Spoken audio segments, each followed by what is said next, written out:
आणि आता बातमी आहे महापौरांच्या एका विधानाची। मुंबईच्या महापौर रितू तावडे यांनी केलेल्या विधानाची। सध्या राज्यात भोंदूबाबा अशोक खरात प्रकरण ताजं असतानाच आता मुंबईच्या महापौर रितू तावडे यांनी एक विधान केलंय।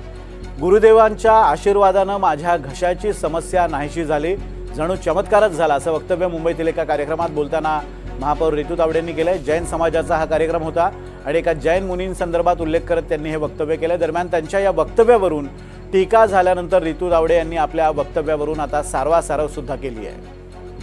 1.5-2 साल से मैं मेरे गले को लेके काफी परेशान थी। मेरा जो आवाज आपको दिख रहा है ये ऐसे नहीं था।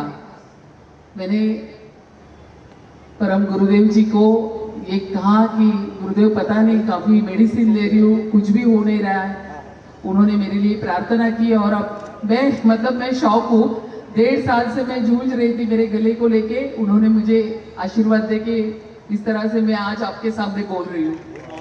ये बहुत बड़ी बात। मैं अभी पराग भाई से भी वो बातें शेयर कर रही थी कि पराग भाई ये तो बहुत ही बड़ा चमत्कार हो गया, क्योंकि मैं खुद परेशान थी, लेकिन आज मेरा आवाज आप अंधश्रद्धेचा हा विषयच नाहीये, हा श्रद्धेचा विषय। पुन्हा मी तुम्हाला सांगते, अंधश्रद्धा ती जी तुम्ही बघताय इतके दिवस खरातच्या माध्यमातून, हा श्रद्धेचा विषय।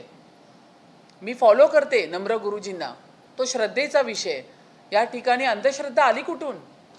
मी फक्त हेच बोलून दाखवलं की त्यांनी माझ्याकडनं माझ्या स्टेटमेंटमध्ये ओम राहिलं असेल, पण ओमचा उच्चार त्यांनी मला शिकवला। ओम कसं घ्यायचं त्या पद्धतीने ओम घे ना। हिंदू धर्माचं तर हिंदू धर्म आहे ओमवरती आहे, पूर्ण ब्रह्मांड ओमवरती आहे।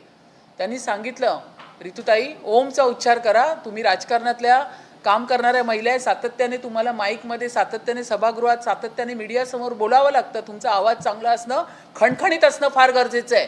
आणि म्हणूनच मी त्या ठिकाणी ते बोलले की श्रद्धा, त्यांचा आशीर्वाद मला मिळाला। आणि खरंच गेले 1.5 वर्ष मी सफर करत होते घशामुळे, तो माझा घसा आज क्लिअर झाला।